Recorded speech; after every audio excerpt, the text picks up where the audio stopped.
തീവ്ര വോട്ടർ പട്ടിക പരിഷ്കരണത്തിൽ പൗരത്വ പരിശോധന സംബന്ധിച്ച ചോദ്യങ്ങളും പൗരത്വ നിയമപ്രകാരമുള്ള വിവിധ തീയതികൾ മാനദണ്ഡമാക്കിയാണ് വ്യക്തികൾ ഡിക്ലറേഷൻ നൽകേണ്ടത്.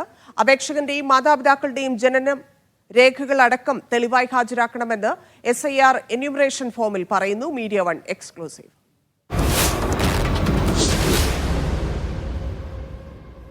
SIR നടപ്പിലാക്കുമ്പോൾ ഈ 5 ചോദ്യങ്ങൾക്ക് ഓരോ വ്യക്തിയും മറുപടി നൽകണം.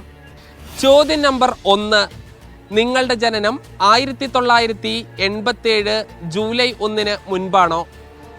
ചോദ്യം നമ്പർ 2, നിങ്ങളുടെ ജനനം 1987 ജൂലൈ 1 2004 ഡിസംബർ 2 ഇടയിലാണോ?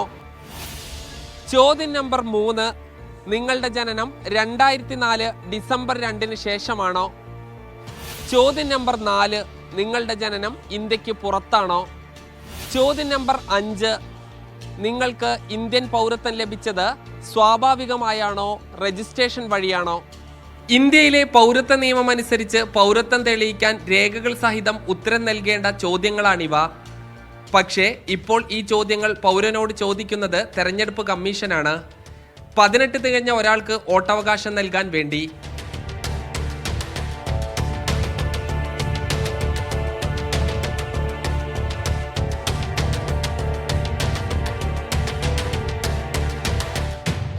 ബീഹാർ മോഡലിൽ കേരളത്തിലടക്കം രാജ്യവ്യാപകമായി നടപ്പിലാക്കുന്ന SIR അഥവാ തീവ്ര വോട്ടർ പട്ടിക പരിഷ്കരണത്തിലാണ് ഈ ചോദ്യങ്ങൾ.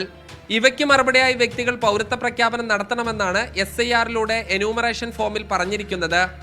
ഇന്ത്യൻ സിറ്റിസൺഷിപ്പ് ആക്ട് ആദ്യമായിട്ട് അമെൻഡ് ചെയ്തത് 1987-ലായിരുന്നു. 1950 മുതൽ 1987 വരെ ജനിച്ചിട്ടുള്ള ആൾക്കാരെല്ലാം ഇന്ത്യയിൽ ജനിച്ചിട്ടുണ്ടെങ്കിൽ ഇന്ത്യൻ സിറ്റിസൺഷിപ്പ് ആക്ട് അനുസരിച്ചിട്ട് അവരുള്ള സിറ്റിസൺസ് ഓഫ് ഇന്ത്യ ആണ്.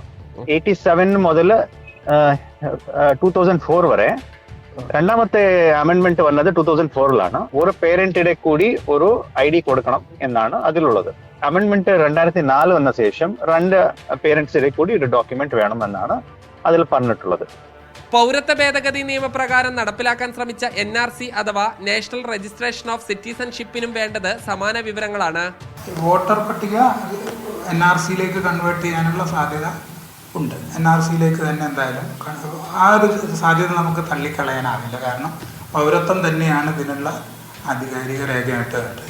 NRC-യിൽ നിന്ന് പിന്നോക്കം പോയി അല്ലെങ്കിൽ NRC-ആയിട്ട് മുന്നോട്ട് വരുന്നില്ല എന്ന് നമ്മൾ കരുതുന്നെങ്കിലും NRC-യുടെ ഒന്നാമത്തെ പടി സെൻസസ് ആണ്. ബീഹാറിൽ SIR നടപ്പിലാക്കുമ്പോൾ ലക്ഷക്കണക്കിന് പേർ വോട്ടർ പട്ടികയിൽ നിന്നും പുറത്തുപോയി. പൗരത്വ ഭീഷണിയുടെ നിഴലിൽ നിർത്തുന്ന ചോദ്യങ്ങൾ കേരളത്തിലും ആവർത്തിക്കപ്പെടുമോ എന്ന ചോദ്യം ഇതോടൊപ്പം ഉയരുന്നുണ്ട്.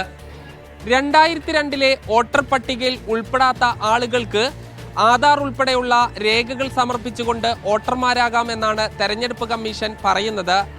പിന്നീട് എന്തിനാണ് 1987 ജൂലൈ 1 മുൻപ് ജനിച്ചവരും 1 ശേഷം ജനിച്ചവരും എന്നീ രീതിയിലുള്ള കണക്കെടുപ്പ് നടത്തുന്നത്, പൗരത്വ രേഖകൾ സമർപ്പിക്കാൻ ആവശ്യപ്പെടുന്നത്? Sajid Ajmal, media one, Palakkad.